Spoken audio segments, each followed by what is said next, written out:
Em nome do Pai, do Filho e do Espírito Santo. Amém. Bom, minhas irmãs, meus irmãos, esse vídeo, com certeza, quando vocês tiverem acesso, nós já estaremos no tempo da Páscoa. Então, desejo a você uma Santa Páscoa, que o que celebramos na liturgia possa se realizar na nossa vida. Vida nova, força, esperança na ressurreição final, mas também de uma vida nova nesse tempo tão difícil, mas também um tempo de muita profundidade e força de vida em Deus. Pois bem, este vídeo refere-se às aulas da semana pós-Páscoa, que vai do dia 13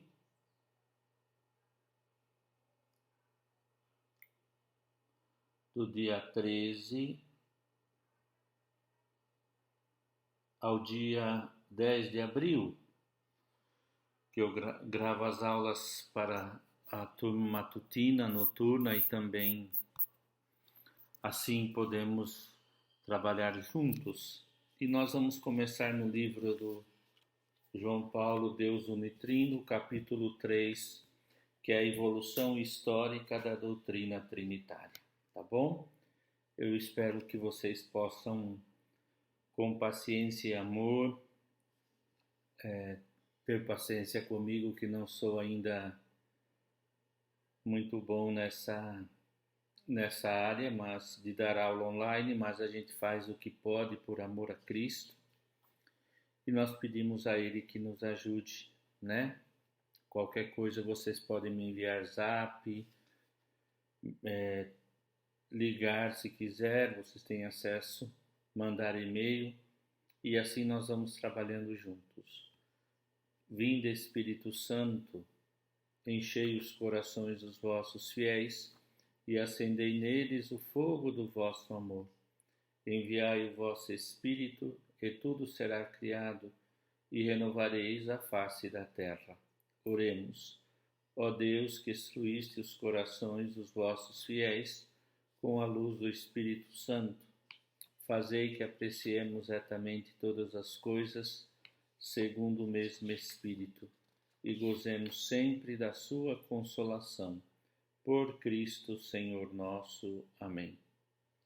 Pai nosso que estais no céu, santificado seja o vosso nome.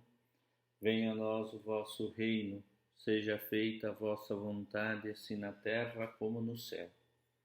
O pão nosso de cada dia nos dai hoje. Perdoai-nos as nossas ofensas, assim como nós perdoamos a quem nos tem ofendido. E não nos deixeis cair em tentação, mas livrai-nos do mal. Amém. Ave Maria, cheia de graça, o Senhor é convosco. Bendita sois vós entre as mulheres, e bendito é o fruto do vosso ventre, Jesus. Santa Maria, Mãe de Deus, rogai por nós, pecadores, agora e na hora de nossa morte. Amém. Santo anjo do Senhor, meu zeloso e guardador, se a ti me confiou, a piedade divina sempre me rege, me guarde, me governe, me ilumine. Amém. Pois bem, é a evolução histórica da doutrina trinitária. As mais antigas manifestações pós-bíblicas da vida cristã mostram que a fé na Trindade era explicitamente reconhecida como parte essencial da consciência cristã e constituía uma força íntima que orientava e dava forma à vida prática. Bom, aqui o que é para se sistematizar, colocar em ordem, é uma grande verdade. O ponto de partida da fé cristã não é nenhuma especulação filosófica e nem uma leitura individualística dos textos bíblicos. A fé da Igreja se forma em torno da pregação dos apóstolos, da liturgia, da oração e da vida cristã.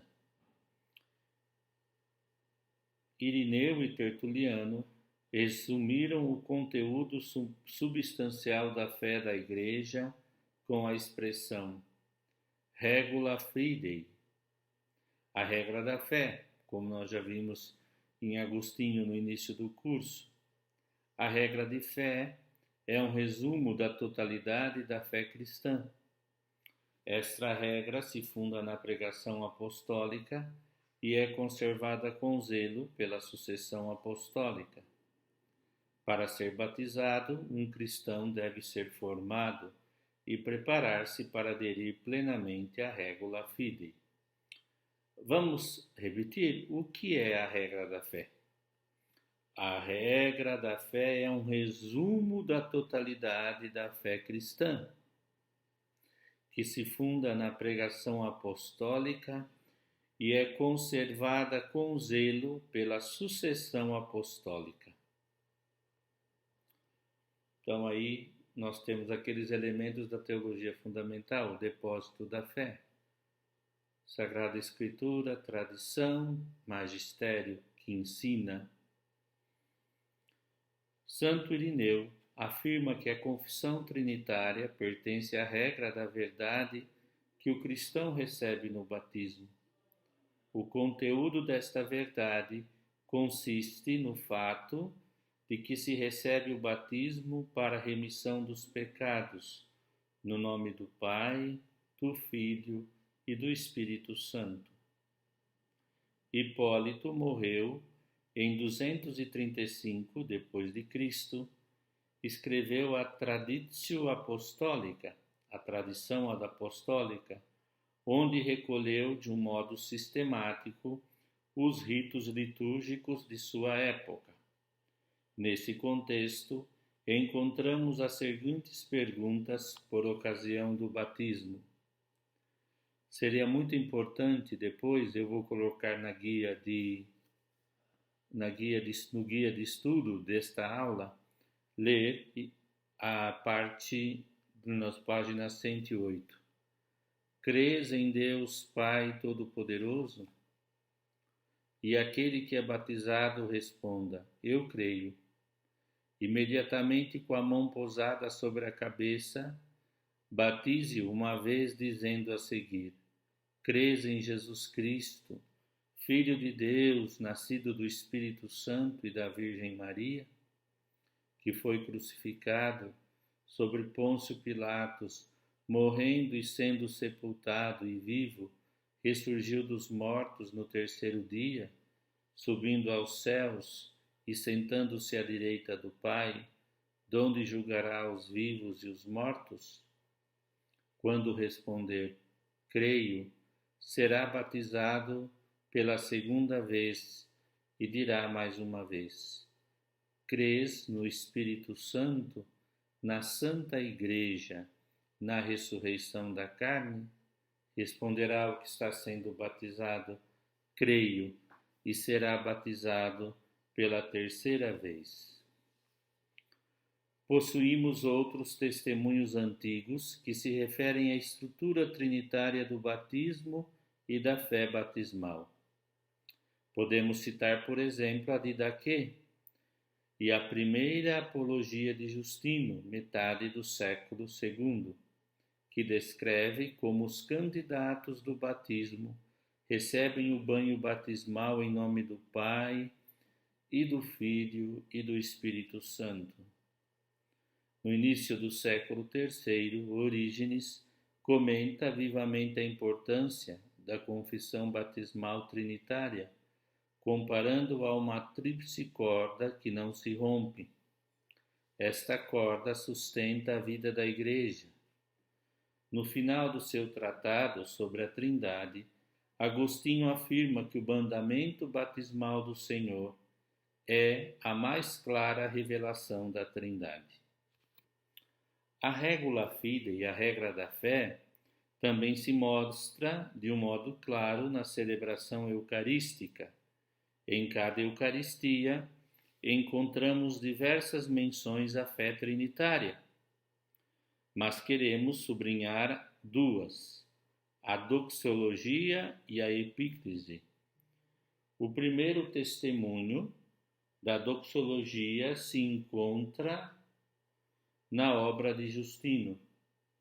O presidente da Assembleia toma o pão e o vinho, dá louvor e glória ao Pai por tudo, através do nome do Filho e do Espírito Santo.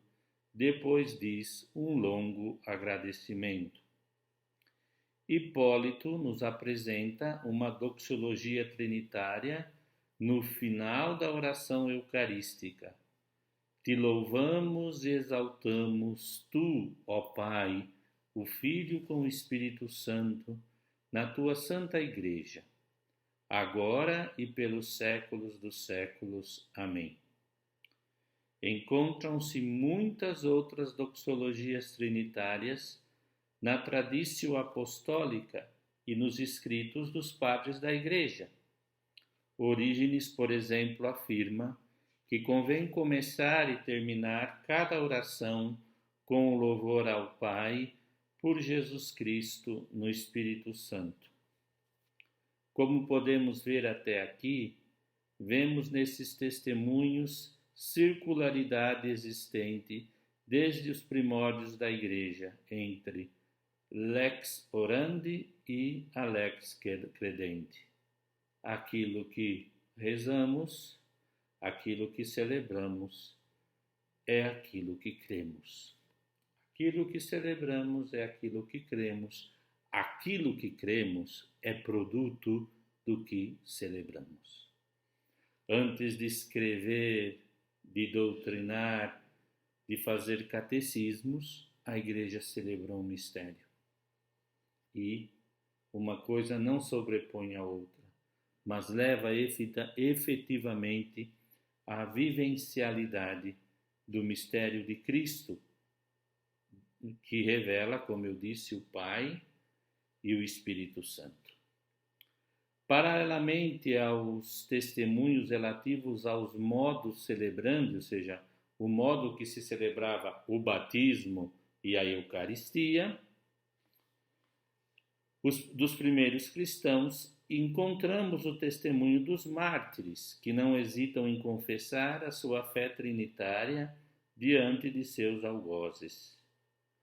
Bendigo-te, porque me tornaste digno neste dia e nesta hora de participar com todos os mártires do cálice do teu Cristo, para a ressurreição da vida eterna da alma e do corpo, na incorruptibilidade do Espírito Santo. Por isso, e por todas as coisas, eu te louvo, te bendigo, te glorifico, por meio do eterno e celeste sumo sacerdote Jesus Cristo, teu amado Filho, pelo qual seja dada glória a ti, com ele e o Espírito Santo, e pelos séculos dos séculos. Amém. Bom, nós temos os três primeiros elementos que aparecem para para que possamos sintetizar, analisar, aprofundizar os primeiros dados que nós recolhemos para a evolução, para compormos um depósito, uma doutrina sobre a Santíssima Trindade.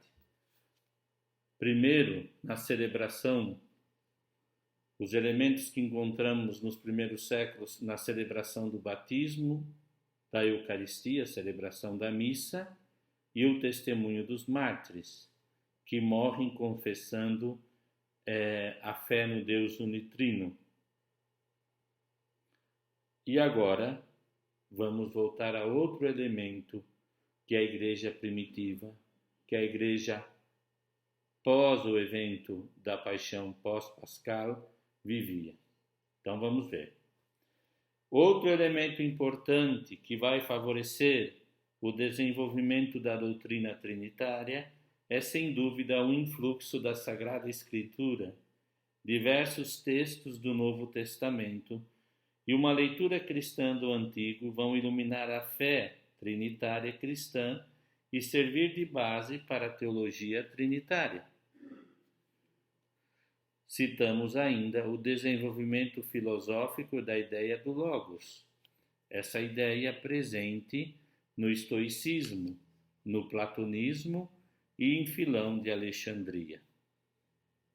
Filão tenta diminuir a distância entre Deus e o mundo através do Logos. O Logos seria uma realidade não pessoal entre Deus e o cosmo. Segundo o estoicismo, o Logos é o princípio divino e racional que age no cosmo e os une. Pode-se participar do Logos através da verdade e da ética. Para o platonismo médio, o Logos também é o princípio de unidade no mundo. Ele provém do mundo indivisível, mas se encontra separado das criaturas. Sua presença pode ser observada na multiplicidade dos elementos. A recepção da filosofia pagã não se realizou sem problemas, pois grande era o risco de certa concepção trinitária subordinacionista, fruto da influência de um médio platonismo. O subordinacionismo metafísico trinitário afirma que o Filho e o Espírito Santo não são realmente pessoas divinas. Encontramos este subordinacionismo metafísico no pensamento diário, que foi excomungado pelo Concílio de Nicéia em 325. Depois deste concílio, o termo subordinacionismo é sinônimo de heresia, mas podemos dizer que seja legítimo falar de certo subordinacionismo funcional, que sublinharia o fato de que o Filho e o Espírito Santo provêm do Pai e se dirigem para ele. Encontramos um subordinacionismo funcional em Justino e Tertuliano e Orígenes. Este subordinacionismo é muito diferente do subordinacionalismo metafísico diário. Vamos tentar entender esse trem, que acho que nem em grego está escrito em, sei lá, em japonês uma parte, outra em chinês. Bom, os primeiros autores, eles vão tentar fazer uma leitura da Sagrada Escritura com termos, com uma metodologia, uma linguagem do seu tempo. E vão se encontrar com a ideia filosófica de Logos, né? Que o Logos, por exemplo, para Filão, seria uma realidade não pessoal, mas uma realidade espiritual que liga o cosmo criado com o Deus. Só que ao tentar analisar isso, se caiu no risco como Ário de afirmar exatamente que tanto o Filho como o Espírito Santo eram como Logos de Filão.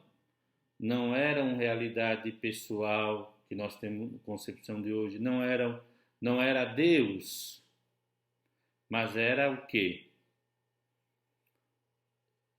Seria como elementos de ligação. Claro que aqui ele vai dizer que Justino, Tertuliano e Orígenes fala de um certo subordinacionismo funcional, dizendo que o Filho e o Espírito provêm do Pai, mas não dizem que eles é uma realidade não pessoal, distinta, individual. Não é uma força.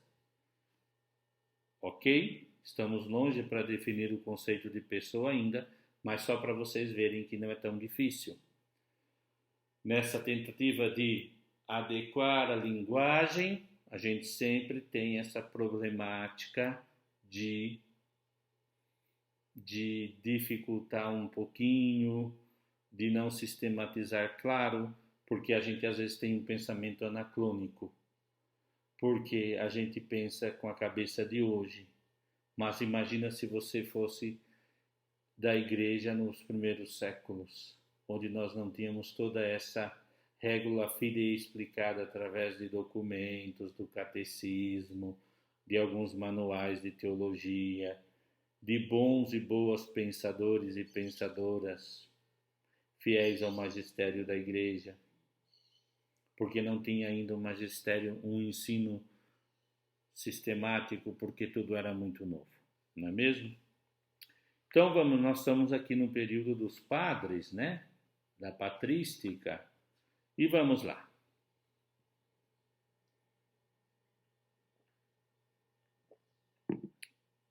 Antes de Nicéia, Clemente Romano escreve no final do século I: não temos nós um só Deus, um só Cristo, um só Espírito de graça, que foi derramado sobre nós, e uma só vocação em Cristo? Neste texto, vemos como o Papa Clemente tenta solucionar as discórdias da Igreja, invocando as três pessoas da Santíssima Trindade. Agora, vejamos dois textos de Santo Inácio de Antioquia, mártir, no ano de 107, que também associa a unidade eclesial às três pessoas da Trindade. Procurai-vos manter firmes nos ensinamentos do Senhor e dos apóstolos, para que se prospere tudo o que fizerdes na carne e no espírito, na fé e no amor, no Filho, no Pai e no Espírito. No princípio e no fim, unidos ao vosso digníssimo Bispo e à preciosa coroa espiritual formada pelos vossos presbíteros e diáconos segundo Deus. Sejam submissos ao Bispo e também uns aos outros, assim como Jesus Cristo se submete na carne ao Pai e os apóstolos se submeteram a Cristo, ao Pai e ao Espírito, a fim de que haja união tanto física como espiritual. Carta aos Efésios do próprio Inácio. Sois as pedras do templo do Pai, preparada para a construção de Deus, Pai, levantadas até o alto pela alavanca de Jesus Cristo, que é a cruz, usando a corda que é o Espírito Santo. Sois todos companheiros de viagem, portadores de Deus e do templo, portadores de Cristo e do Espírito Santo. Que texto lindo, não? Deste homem que era levado para o martírio, e que profundidade e que experiência profunda havia da Trindade nele. Comentando esse último texto, Ladária afirma que as três pessoas intervêm na edificação da Igreja e na salvação dos fiéis. Os apologetas tentaram clarear, por quanto seja possível, o mistério da Trindade com a ajuda da filosofia pagã, mesmo levando em consideração que nem sempre conseguiram realizar este diálogo de um modo feliz. O seu testemunho sobre a Trindade não chega a ser prejudicado. Então, partindo de Ladária, que diz que as três posições intervêm na edificação da Igreja e na salvação dos fiéis, as três pessoas, Pai, Filho e Espírito Santo, com muita dificuldade. Pode-se dizer que se por um momento a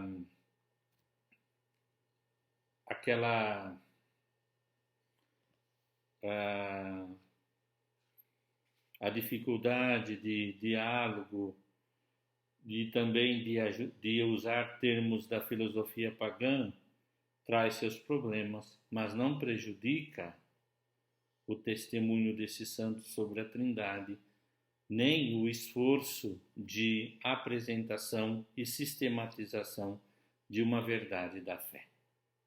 Justino, morto em 165, compartilha com o judeu Trifão a fé monoteísta em um Deus que é sempre do mesmo modo invariável e causa de tudo quanto existe. Deus é o Pai do universo ingênito, não originado.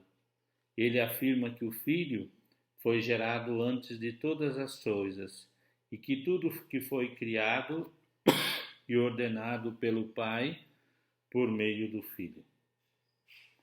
Bom, aqui nós vimos Justino. Justino era um filósofo que se converte ao cristianismo, que busca no diálogo com o judeu Trifão e escrevendo aos pagãos que não entendem a sua conversão, ele afirma parte do pressuposto de um Deus do monoteísmo judaico, certo?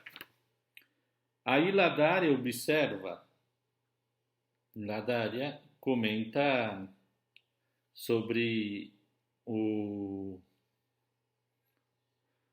fato, diz assim: fala-se do Espírito Santo só em relação com a economia salvífica. Sublinha-se a atuação como espírito profético. Também atuou na vida de Jesus.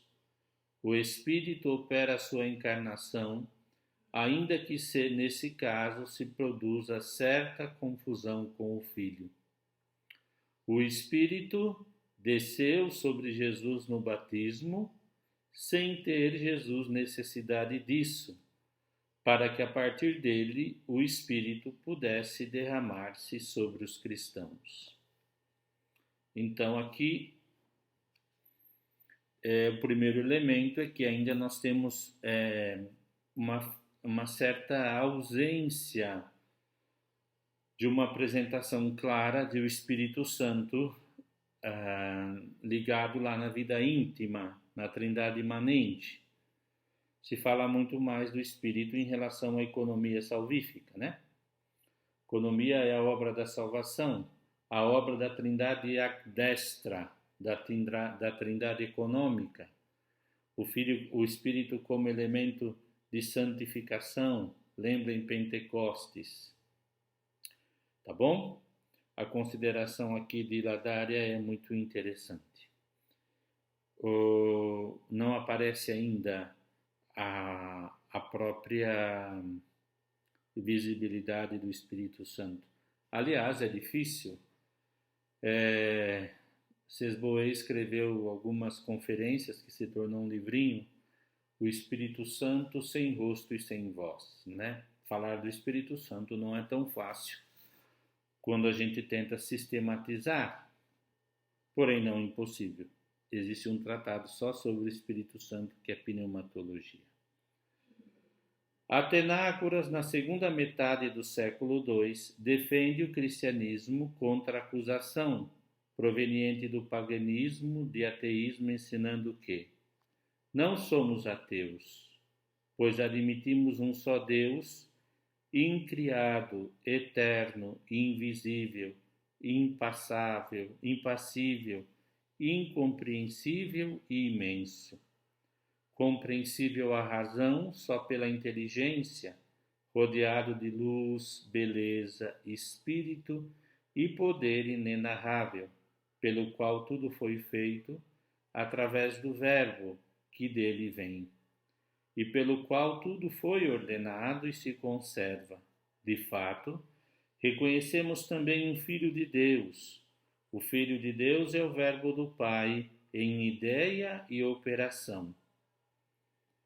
Estando o Filho no Pai e o Pai no Filho por unidade e poder do Espírito, quem não se surpreenderá ao ouvir chamar-se ateus indivíduos que admitem um Deus Pai, um Deus Filho e um Espírito Santo, que mostram seu poder na unidade e sua distinção na ordem?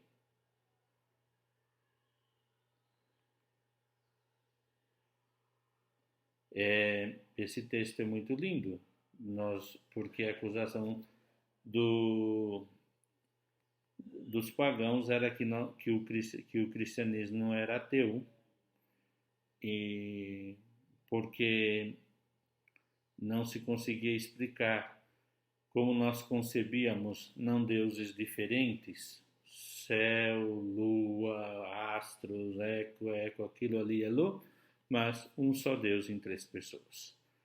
Sempre essa dificuldade. Encontramos uma bela explicitação da fé trinitária em Teófilo de Antioquia, na sua obra dirigida ao seu amigo Autólico. Vejamos de que modo ele tenta explicar a geração eterna do Verbo. Tendo Deus o seu Verbo imanente em suas próprias entranhas, gerou com sua própria sabedoria, emitindo-o antes de todas as coisas. Teve este Verbo como ministro de sua criação e por meio dele fez todas as coisas. Mais adiante, Teófilo utiliza o termo trias para referir-se à Trindade. Os três dias que precedem a criação dos luzeiros são símbolos da Trindade, de Deus, de seu Verbo e de sua sabedoria. Então, Teófilo de Antioquia, ele explica a geração eterna do Verbo assim: tendo Deus o seu Verbo imanente em suas próprias entranhas, dentro desse, gerou com a sua própria sabedoria. Já começa a compreender, né? Mesma o que nós vamos ver depois, conceito de natureza, substância. Agora, Irineu de Leão, na sua obra Diversos Hereges, ele foi morto já no século III, 202, apresenta de um modo original a revelação cristológica lida em chave trinitária. Ele colhe o seu pensamento dos escritos paulinos e joaninos, sem precisar muito de categorias da filosofia helênica. Então, Irineu de Leão abandona a tentativa de recolher as categorias da filosofia helênica, grega, e vai basear-se nos escritos paulinos e joaninos. Vamos lá. Vamos ver então como Irineu de Leão apresenta o mistério. Jesus Cristo é apresentado e compreendido como o Verbo de Deus, saído do seio do Pai, mas permanecendo em perfeita unidade com Ele, para doar o Espírito Santo aos homens, reuni-los e conduzi-los de volta ao seio do Pai Eterno. Como podemos notar, Irineu afirma a ação do Pai, do Filho e do Espírito Santo na obra da salvação da humanidade, do mesmo modo como anteriormente já tinha ensinado a ação das três pessoas da Trindade na obra da criação. Um somente é Deus, Criador que está sobre todos os princípios e potestades. Ele é Pai, Deus fundador e criador e autor. Ele mesmo plasmou todas as coisas mediante a sua palavra e a sua sabedoria, o Espírito Santo. Nos escritos de Irineu, gente, estamos na página 114, hein? A inteligência do mistério trinitário é compreendida e apresentada em uma perspectiva histórico-salvífico. O homem vivente é a glória de Deus, mas a vida do homem é a visão de Deus. A visão de Deus, explica Coda, se oferece através do ritmo trinitário, através do acesso do qual Deus criou e salvou o homem, do Pai, por meio do Filho e do Espírito Santo doado. Porque aqueles que possuem o Espírito de Deus são conduzidos ao Verbo, isto é, o Filho, e o Filho os acolhe e os apresenta ao Pai, e o Pai os constitui incorruptíveis. Por isso, sem o Espírito, não é dado ver o Verbo, e ninguém sem o Filho procede do Pai. Segundo Irineu, a história da salvação pode ser descrita assim. Então Irineu dá um passo importante para nós. Ele recorre a essas categorias bíblicas, recorre a João e a Paulo e vai explicar. Ele parte do conceito de história da salvação. Aqui, gente, olhando com a cabecinha de hoje, com tudo que nós já arguimos durante séculos, fica claro que Irineu não se preocupa em explicar o que nós chamamos de trindade imanente, ou a trindade adintra da vida íntima de Deus. Ele se preocupa em apresentar a trindade fora a destra, apresentando o mistério da ação da trindade no mundo. E a partir disso, ele parte do conceito de história da salvação. Tá bom? Então vamos lá. Segundo Irineu, a história da salvação pode ser descrita assim: o Pai, fonte da vida trinitária, envia o seu Filho. E através do seu Filho, o Espírito Santo. Recebendo o Espírito Santo, particularmente no batismo, os cristãos são conduzidos a Cristo. E Cristo os leva ao Pai e no Espírito e ao Espírito. Isso ele fala como se percebe a Trindade manifestada no tempo. Lembra que eu sempre digo, a cristologia e a Trindade e o tratado da Trindade vão junto. Jesus Cristo é a pontinha do iceberg que revela o Pai e o Filho.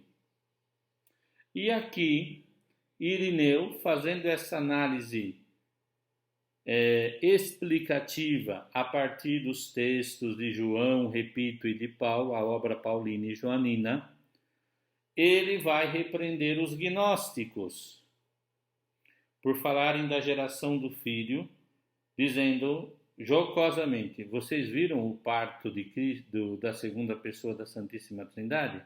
Vamos ler, que é muito interessante. Orgulhosos sem razão, pretendeis audaciosamente conhecer os inexprimíveis mistérios de Deus. Por isso, se alguém nos pergunta como foi gerado o Filho pelo Pai, responderemos que esta emissão ou geração, ou enunciação ou manifestação, ou seja, qual for o nome com que se queira chamar esta geração inefável, ninguém a conhece, nem Valentim, nem Marcião, nem Saturnino, nem Basilides, nem os anjos, nem os arcanjos, nem os principados, nem as potestades, mas somente o Pai que gerou e o Filho que foi gerado. Portanto, aqueles que inventaram as emissões não descobriram nada de novo, sequer um mistério escondido, aplicando essas coisas bem conhecidas ao Verbo, Filho unigênito de Deus, e ao mesmo tempo em que o dizem inefável e indivisível. Eles dão um nome, o descrevem como se estivessem presentes, como obstetras, médico obstetra, expõe a sua emissão e geração primeiras, tornando-a semelhante às palavras que os homens proferem. Vamos continuar mais um pouquinho a nossa aula. Ainda falta nos ver com Tertuliano e Novaciano e Orígenes, nessa primeira parte da nossa apresentação da evolução doutrinal, como se foi sendo composto a apresentação do mistério da Trindade, tá bom? Assim que ver esses aqui, eu vou fazer uma síntese verbal e depois vou deixar um trabalhozinho para vocês, se optativo, mas que vai ajudar. Mas isso eu vou deixar depois escrito, tá? O ensino de Tertuliano, 230, será decisivo para o desenvolvimento da teologia trinitária. Então, atenção ao que vamos estudar agora. Tertuliano.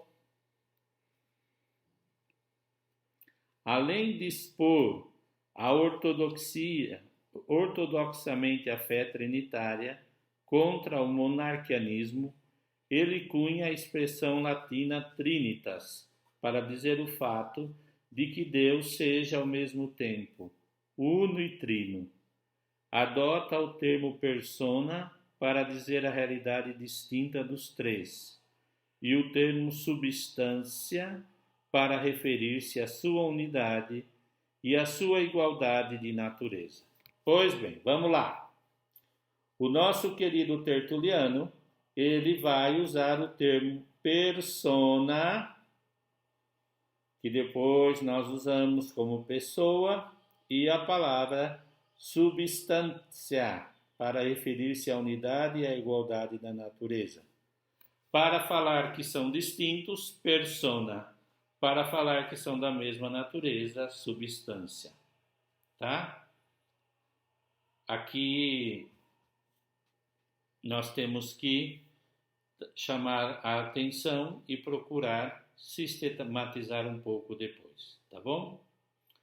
Contra o gnosticismo, o autor defende a unidade da Trindade através destes exemplos que se tornam clássico: fruto, caule e raiz, canal, rio e fonte, luz, raio e sol. Tais imagens podem indicar a unidade substancial de Deus, mas, além da diversidade das pessoas, o raio do sol, por exemplo, procede do sol, mas permanece unido substancialmente ao sol, apesar de ser diverso do mesmo.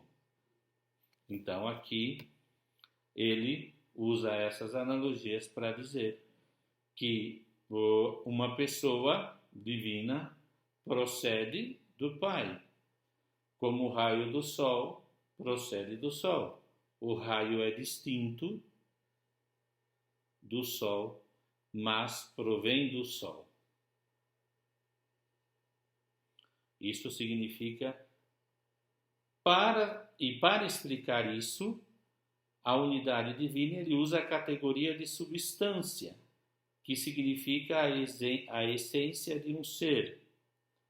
A palavra substância deriva do verbo latino substar, estar sob. É uma pergunta, substância de uma coisa. O que está por debaixo?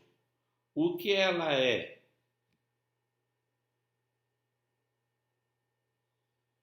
Se eu faço a abstração metafísica, além da essência, além dos acidentes, tem algo essencial, que é a substância de algo.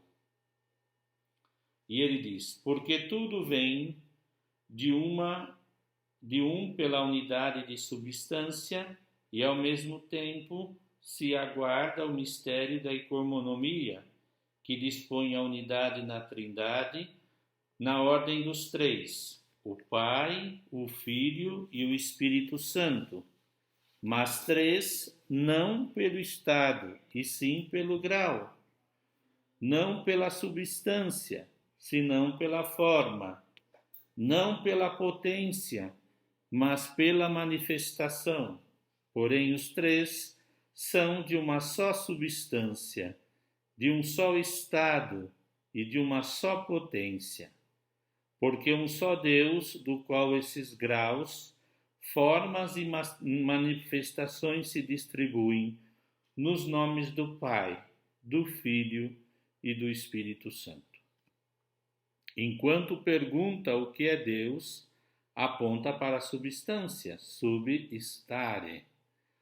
O que está por debaixo do Pai, e do Filho e do Espírito Santo? A divindade. E a pergunta quem é Deus aponta para as três pessoas da Trindade. Entre as pessoas, pode dizer que uma é um outro, a luz para as outras duas, mas não algo de diverso. São três pessoas, mas não três deuses. O termo pessoa é o contraponto do conceito de substância e distinção clássica. Uma substância e três pessoas. Não se encontra explicitamente em Tertuliano, mas se fundamenta na sua teologia. Ele não foi o primeiro a usar o termo pessoa, mas é o primeiro a usá-la como um termo preciso. Primeira coisa. Não vamos pensar que já Tertuliano explica o mistério da Santíssima Trindade, que ele já conceitou aquilo que para nós uma substância e três pessoas. Não. Ele começa, ele dá esse insight, ele dá um pulo, dá uma luz. A etimologia da palavra pessoa, prosopon, provém do teatro, do qual a pessoa significa uma máscara através da qual os autores falam. Tertuliano usa o termo pessoa como sinônimo de indivíduo espiritualmente, que pode falar e agir. Então vamos lá. Vou ler de novo, página 116, meninas e meninos. A etimologia da palavra pessoa, prosopon, provém do teatro. Máscara. Pensem vocês que no teatro greco-romano as personagens faziam máscara de cera, né? Por isso eu sempre gosto de brincar que a palavra sincero, sincera, vem da palavra sine cera, sem cera. Uma pessoa que não é mascarada é uma pessoa sincera, que não representa um papel, que é ela mesma. Contra o modalismo, que dizia que Pai, Filho e Espírito Santo era um modo distinto de falar do mesmo Deus, Tertuliano convida a uma visão realística e individual das três pessoas da Trindade. Não se trata de uma aparência, de um modo de apresentação, mas real. Lembrem dessa brincadeira.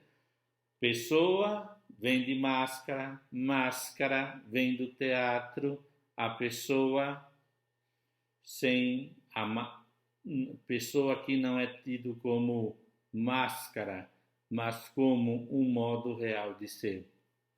Não é que o Filho e o Espírito Santo é uma máscara da apresentação do Pai, um modo de apresentação. Uma mesma substância, mas uma pessoa distinta. Pronto. Até aqui chegamos com Tertuliano. Página 115, 16. Ele não foi mais além disso. Senão já tínhamos resolvido o problema lá no século III, não é mesmo? Vamos lá. Novaciano. Morreu em 257.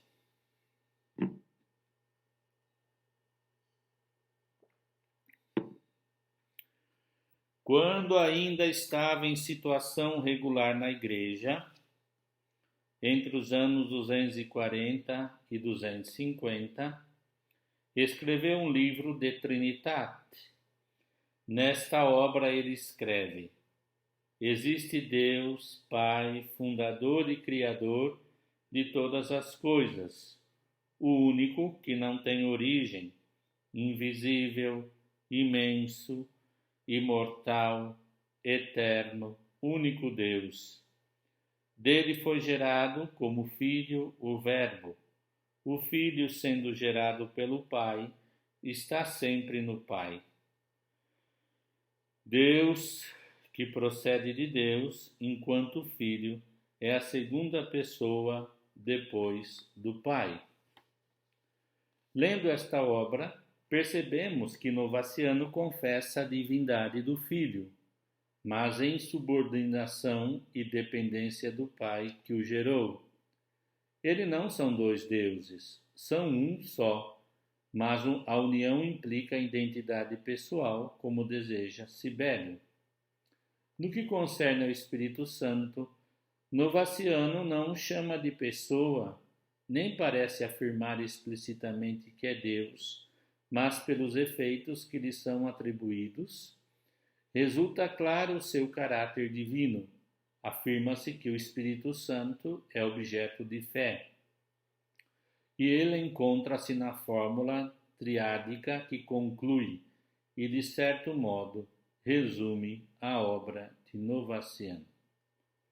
Muito bem. Este aqui é o que é próprio de Novaciano, que ele fala da divindade do Filho, mas sempre subordinado ao Pai, que o gerou,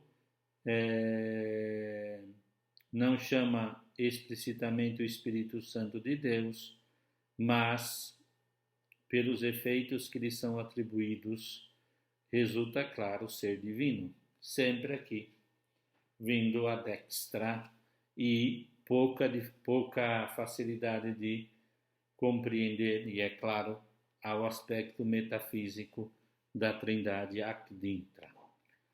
Orígenes, o último da nossa aula de hoje. Orígenes, morto em 253, tenta distinguir na sua reflexão trinitária alguns pontos que são aceitos universalmente pela Igreja, de outros pontos cuja discussão ainda se encontrava aberta. Ele ensina a distinção das pessoas, que aqui ele não usa a palavra prosopon diretamente, mas chama hipóstases. A distinção do Pai, do Filho e do Espírito Santo, porque são hipóstases. E sua consubstancialidade divina. Consubstância. Substância é aquilo, substare, o que está por debaixo, o que é. Cum é junto, quer dizer, é a mesma substância. Por detrás de cada hipóstase, por debaixo, está a divindade, estou dizendo assim bem simples, bem bobinho. Na sua obra Perique Archon, sobre os princípios, encontramos a primeira afirmação explícita de que o Pai gera eternamente o Filho. Esta afirmação será usada mais tarde para combater Ário. Orígenes insiste na distinção das pessoas, afirmando que mesmo que não exista diferença de essência, o Pai possui uma substância imparticipada. O Pai não é gerado, enquanto o Filho tem uma substância participada do Pai. O Filho é o Logos, é a sabedoria do Pai que manifesta o Pai aos homens. O Filho é o mediador entre o Pai e o criado. Quando afirma Orígenes, parece sugerir uma subordinação do Filho ao Pai. Mais tarde, essa tendência subordinacionista será desenvolvida e levada em extremo por Ário. Bom, vamos lá. Orígenes afirma que o Pai gera eternamente o Filho. Tá claro? Só que aqui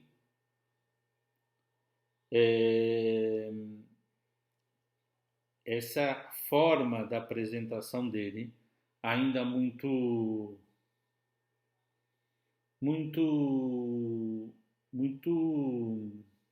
rude, muito inicial, pouco elaborada, será depois desenvolvida ao extremo por Ário, dizendo que o Filho o filho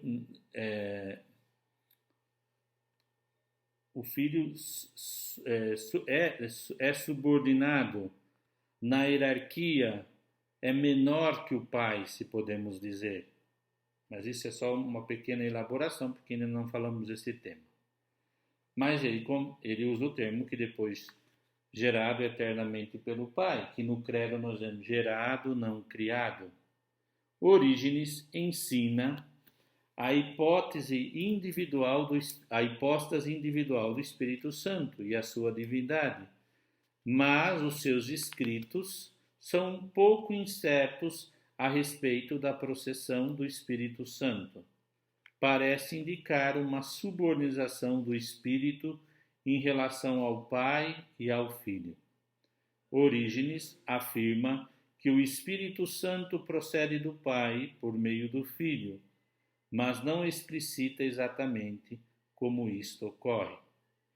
Por causa da disparidade do seu pensamento, que mantinha firme a tríade na unidade, mas que tendia a uma visão subordinacionista, o pensamento de Orígenes vai servir de base para a doutrina trinitária ortodoxa dos padres capadócios, seja para a heresia ariana. A tríade, né? 3 pessoas e um só Deus, mesma substância, vai servir tanto para uma visão clara ortodoxa dos padres capadócios, mas também para a heresia ariana. Como eu digo, Orígenes foi original, mas a sua originária era rude ainda, passível de interpretações que poderiam ser de forma mais reta, justa, adequada à realidade ou herética, nesse sentido, opinião, visão parcial. Queridas e queridos, nós terminamos então aqui a primeira parte do capítulo 3, Evolução Histórica da Doutrina Trinitária. E temos visto, primeiro, que, vamos resumir, a regra de fé da confissão de Pai, Filho e Espírito Santo está presente na liturgia do batismo, da Eucaristia e também do testemunho dos mártires, mas que também se procura os padres Clemente Romano, Inácio de Antioquia, Justino, entre outros, falar do mistério do Deus unutrino, usando os conceitos de logos apreendido da filosofia helênica. Primeiro ponto. Irineu abandona a síntese da filosofia greca helênica e vai basear-se na obra joanina e paulina, usando os elementos para explicar a Trindade próprio sobre aquilo que é a apresentação do mistério de um Deus unitrino a partir da manifestação de Cristo, o mistério da encarnação, para falar da missão do Pai, do Filho e do Espírito Santo, ou a sua revelação ad destra. Tertuliano vai criar o conceito trindade, para falar dos 3 usando substância e de pessoa, né? Substância, a essência de um ser, e o termo pessoa, que é o contraponto, e cria-se com Irineu aquele conceito, né? Unidade na Trindade, uma substância e 3 pessoas, ok?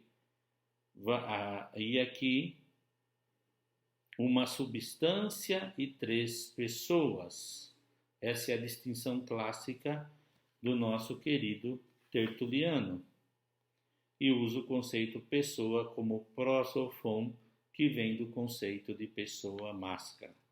Novaciano não nos traz grande coisa, apenas fala da substância e da dependência de Cristo do Pai e não fala que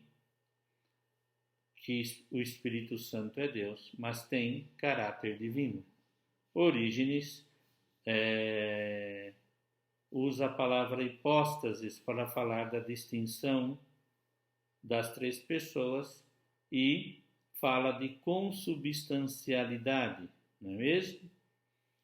E ele traz elementos que ensina, diferente de Novaciano, que o Espírito Santo é uma hipóstase individual, e fala de uma subordinação do Espírito em relação ao Pai e ao Filho, quando diz que o Espírito procede do Pai por meio do Filho, mas não explica exatamente como isso ocorre. Sobretudo, a procedência não implica hierarquia de submissão, mas deixa aberto. Os padres capadócios entenderão de modo reto, no sentido claro das três pessoas divinas, um Deus em três pessoas, e Ário utilizará de uma forma parcial herética. Pois bem, terminamos essa primeira aula. Depois, essa é um pouquinho pesado, né? Eu quis ler e explicar. Depois eu vou deixar para vocês um guia de estudo, né? E vou dar algumas dicas de como se pode fazer um quadro dessa primeira parte, que serve para estudar qualquer coisa. E depois, no próximo vídeo, nós começaremos a falar das primeiras heresias antitrinitárias. Veja bem, gente, nós gastamos aqui 1 hora, certo? Para fazer uma aula gravada. Se nós estivéssemos lá na FATEL juntos, eu não teria chegado nem à metade desse texto, porque nós teríamos conversado, perguntas, indagações, certo? Como aqui eu estou gravando e vocês não estão presentes neste momento, é importante vocês verem que 1 hora de aula gravada significa ao menos mais 1 hora, 1h30. Então, se nós temos 4 aulas na semana, não é? De 50 minutos. Essa aula já passou de 50 minutos. Passou 1h12. Você precisa de outro tempo da semana para estudar, fazer esquemas, né? Para entender isso. Não tenham medo, é fácil. Eu estou à disposição para dúvidas, considerações, tá bom? Estou tentando melhorar cada dia. Muito obrigado, saudades de vocês. Que Deus os abençoe e Nossa Senhora cuide de vocês. Feliz Páscoa, coragem nesse tempo. Deus nos ama, nos quer bem, está conosco. Paz e bem.